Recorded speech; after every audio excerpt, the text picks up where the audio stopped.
Assalamualaikum warahmatullahi wabarakatuh. Ini pengantar arsitektur di pertemuan kelima.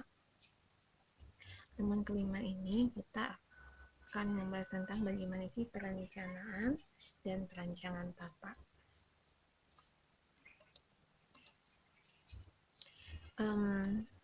Bukan mulai dari arti perencanaan dan perancangan tapak. Jadi arsitek itu mempunyai tanggung jawab langsung atas hubungan antara rancangan bangunan dan tempat serta lokasi bangunan. Tempat atau lokasi yang bersangkutan ini disebut dengan perencanaan tapak atau site planning atau perancangan tapak atau site design. Jadi arsitek itu punya tanggung jawab. Selain tanggung jawab terhadap rancangan bangunan, dia punya tanggung jawab juga terhadap tempat atau lokasi di mana bangunan itu berada. Jadi, di dalam perancangan tapak ini, peranan arsitek itu punya peranan. Yang pertama itu dia melakukan pemilihan tapak, mencari tapak yang terbaik untuk suatu kegiatan tertentu. Kemudian melakukan penilaian tapak, menilai keserasian tapak untuk kegiatan yang berbeda-beda. Kemudian perancangan tapak, membuat kecocokan yang layak antara bangunan dan tapak dan ruang-ruang luar serta ruang antar bangunan yang ada di tapak. Itu peranan arsitek di dalam perancangan tapak atau site planning tadi, atau perancangan tapak site design.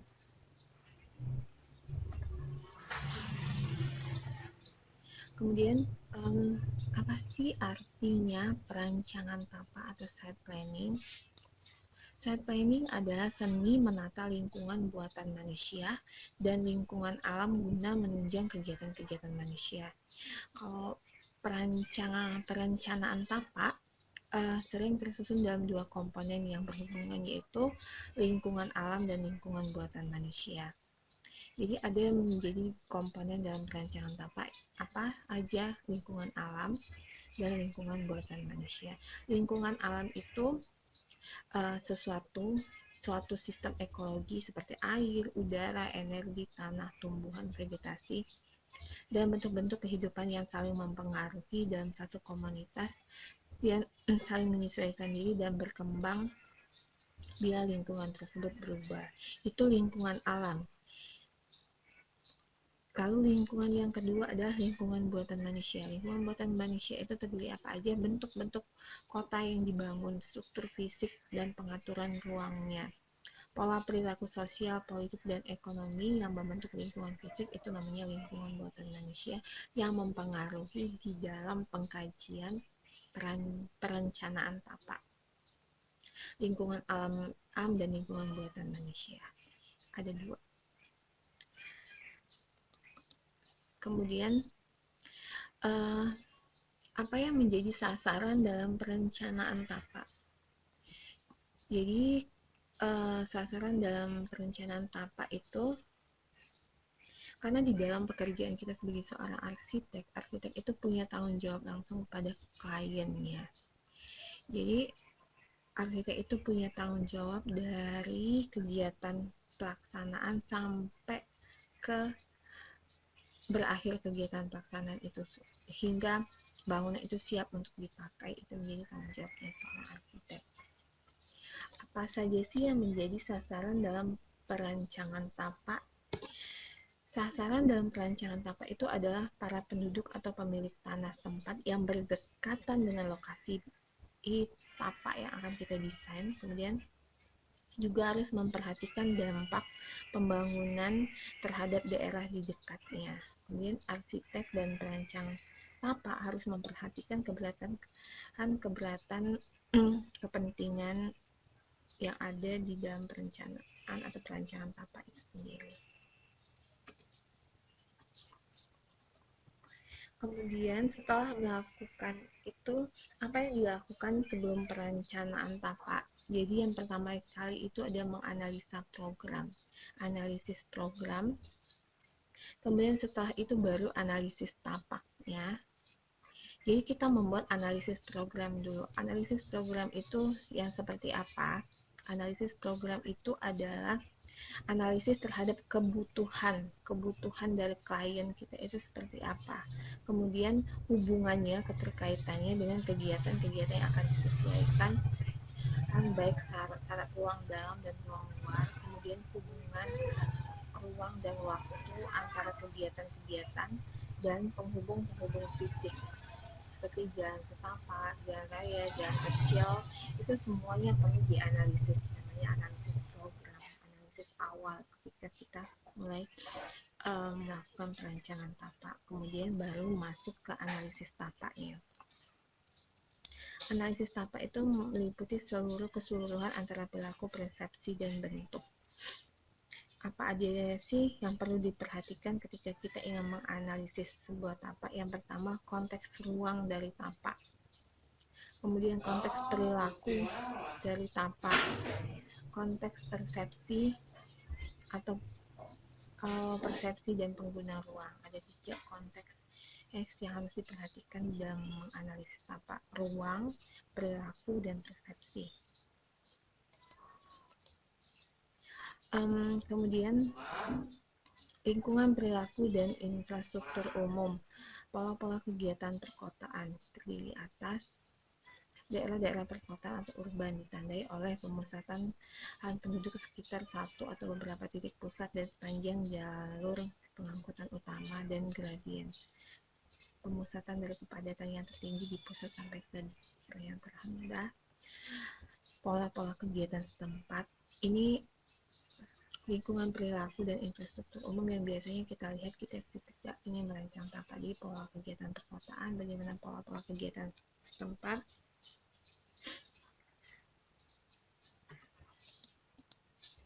Kemudian teknik untuk menganalisa lingkungan kegiatan lokal.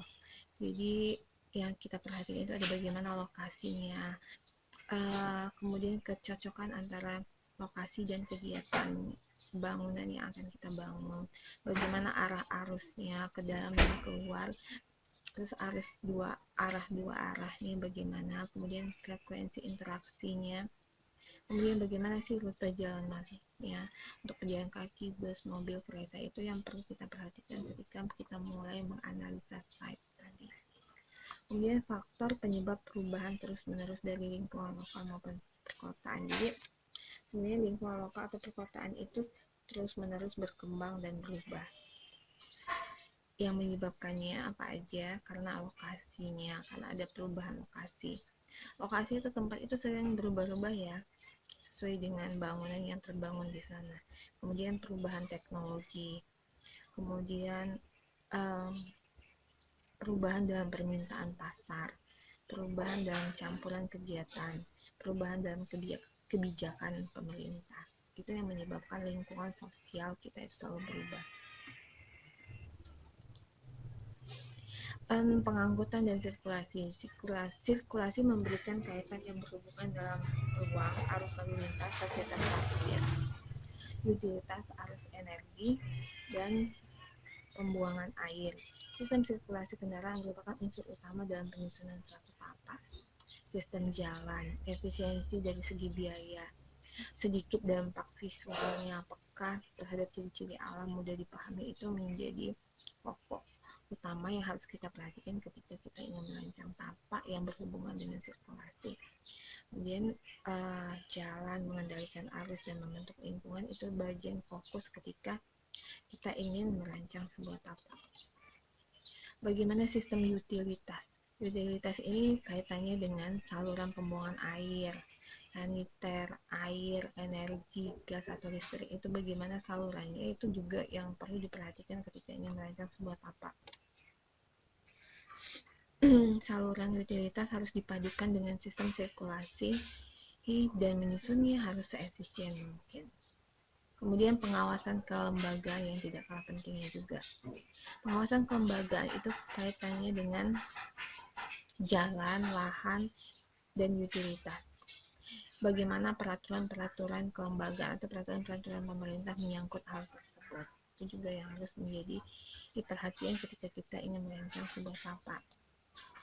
Selain itu, ada juga unsur alam yang harus diperhatikan, yaitu unsur Alam ini terdiri apa aja? Iklim. Iklim itu bagaimana sih sudut mataharinya, jumlah sinar mataharinya yang jatuh pada bangunan itu jam berapa aja yang paling panas, jam berapa aja yang tidak terlalu panas.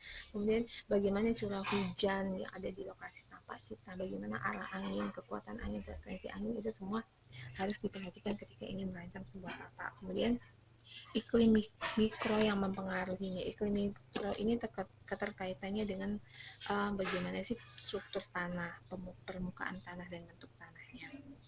Kemudian vegetasi. Vegetasi, kemampuan vegetasi dalam menyerap panas, udara, dan kelembapan juga, dan fungsinya untuk menyejukkan itu menjadi perhatian kita. Nah, kemudian bentuk tanah tapak, apakah tanah itu berupa bukit atau tanahnya datar atau berupa lembah, semuanya harus menentukan dan harus kita perhatikan di dalam perencanaan tapak. Kemudian bagaimana sih pengkajian iklim mikro perkotaan? Jadi itu harus juga menjadi bagian yang kita perhatikan ketika merancang tapak. Kemudian vegetasi dan marga satwa yang ada di sana. Kemudian topografi, itu bagian yang sangat penting di dalam perancangan tapak. Vegetasi dan marga satwa itu keterkaitannya dengan tumbuhan ya, dan hewan apa aja sih yang hidup di tapak kita itu. Kemudian topografinya ya kaitannya dengan kemiringan tanah.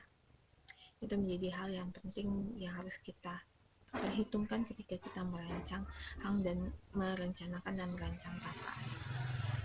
Tanah. Kenapa sih tanah itu penting diperhatikan dalam perancangan tapak? Karena secara ekologis tanah itu sebagai tempat medium untuk menunjang kehidupan tumbuh-tumbuhan. Kemudian secara arsitektural, tanah itu adalah tempat penunjang struktur. Kemudian tanah juga punya potensi asli tapak. Kenapa sih tanah penting tadi? Karena dia ya tempat tumbuhan untuk hidup tanah. Lalu strukturnya kita, bangunannya kita itu ditunjang oleh tanah, struktur tanah yang menunjang struktur kekokohan bangunan kita. Kemudian air penting untuk semua kehidupan. Kemudian permukaan dan di bawah permukaan mempengaruhi potensi bangunan dan kenyamanan. Kemudian unsur arsitektural, unsur-unsur arsitektural yang berperan penting juga dalam perancangan tapak, seperti unsur vertikal ke atas, kemudian bagaimana skala bentuk dan proporsinya, bagaimana cahaya, warna, dan tekstur bahannya, unsur-unsur bagaimana menata ruangnya. Itu yang menjadi penting, unsur arsitektural yang diperhatikan juga di dalam perancangan tapak. Dan yang terakhir itu ada lingkungan, persepsi bentuk visual yang diberikan pada suatu ruang yang mempengaruhi pemahaman dan penggunaan ruang.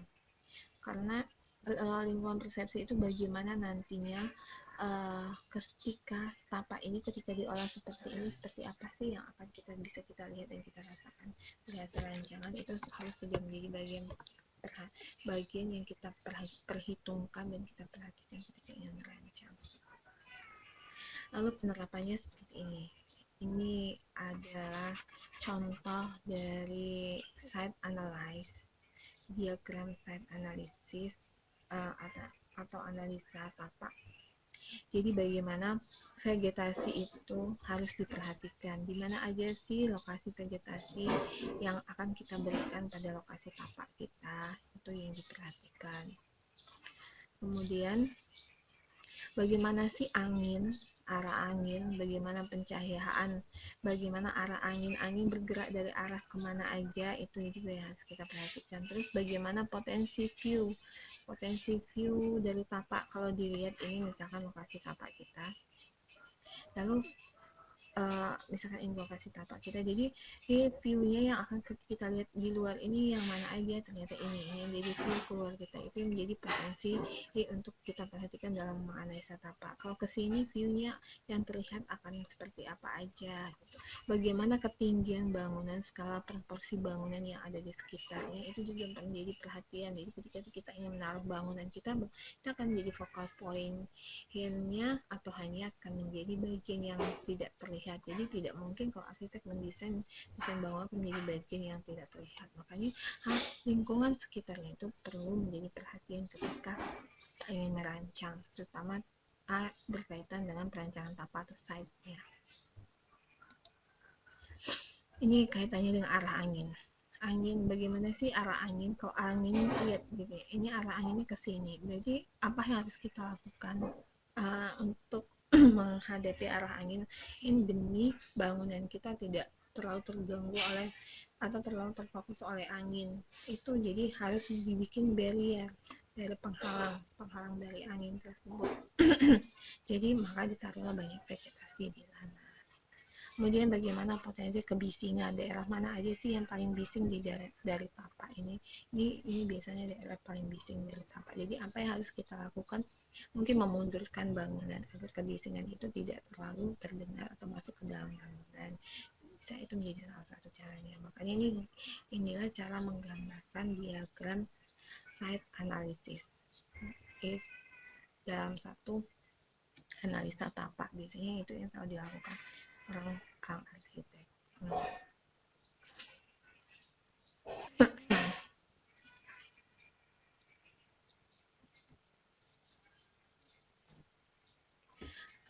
Sampai di sini penjelasan Ibu tentang site analysis. Nanti minggu depan masuk ke perancangan, masuk ke materi perancangan. Jadi kalau sekarang ini perencanaan tapaknya, minggu depan itu perancangan. Tetapi penjelasan Ibu ini sebenarnya hanya kulit luarnya saja untuk membuka wawasan kalian apa aja sih proses dalam perancangan arsitektur itu.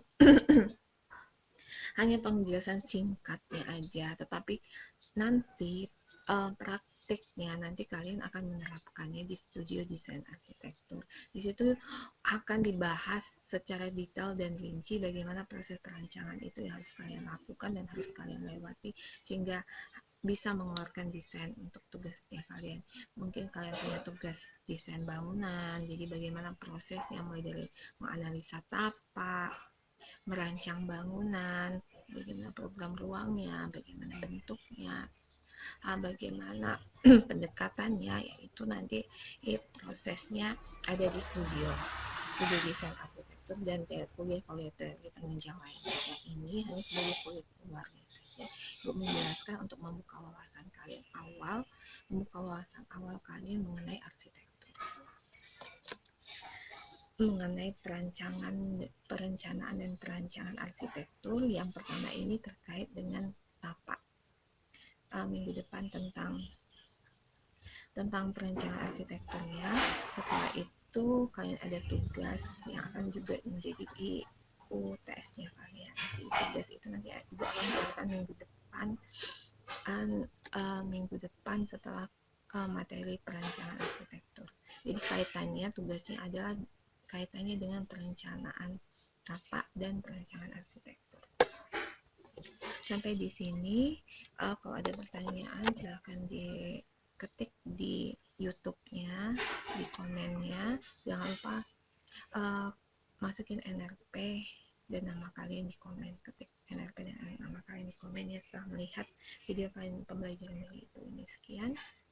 Terima kasih. Assalamualaikum warahmatullahi wabarakatuh.